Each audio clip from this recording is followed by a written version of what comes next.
এটা প্রথম দিনের ব্রিফিং এ বলছিলাম আমি যে তাকে ডিটেক্ট করতে এবং শনাক্ত করতে আমাদের প্রায় রাত 11:30 বাজে গেছে।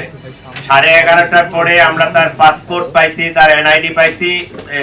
তাৎক্ষণিকভাবে আমরা ইমিগ্রেশন গুলোতে এই ইনফরমেশনটা দেই এবং ইমিগ্রেশনে তাকে ব্লক করা হয়। এটা রাত 11:30 পর্যন্ত বাজে গেছে আমাদের এই আসামিকে ডিটেক্ট করতে। ঘটনার এতদিন পরে আমরা অনেক কিছু বিভিন্ন মিডিয়ার মাধ্যমে জানছি।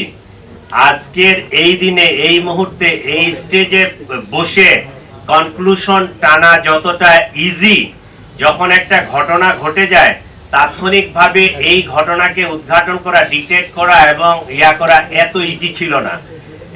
এই ঘটনায় আপনারা অনেকেই তাৎক্ষণিকভাবে ডিআর টাওয়ারের কাছে ছিলেন, আমিও গেছিলাম। বিষয়টা এত ইজি ছিল না, কারণ যে শুটার এবং যে মোটরসাইকেল আরোহী তারা মাস্ক পরে, ইভেন তারা মোবাইলও বন্ধ করে রাখছে, মোবাইলও রাখে নাই।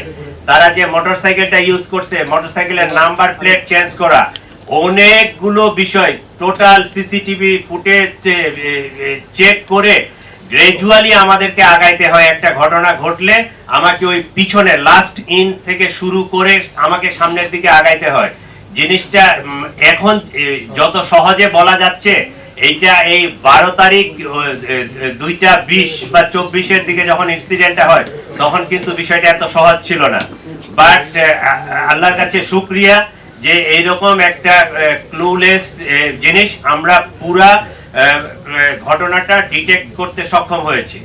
তারা যাদেরকে পার করেছে তাদের ভাষ্য মতে এরা পালিয়ে যেতে সক্ষম হয়েছে। অস্ত্র লুকাইছে, কেউ নাম্বার প্লেট চেঞ্জ করছে, কেউ তারে ক্যারি করছে, কেউ তাকে বিকাশে টাকা পাঠাইছে, এরা ধরা পড়ছে।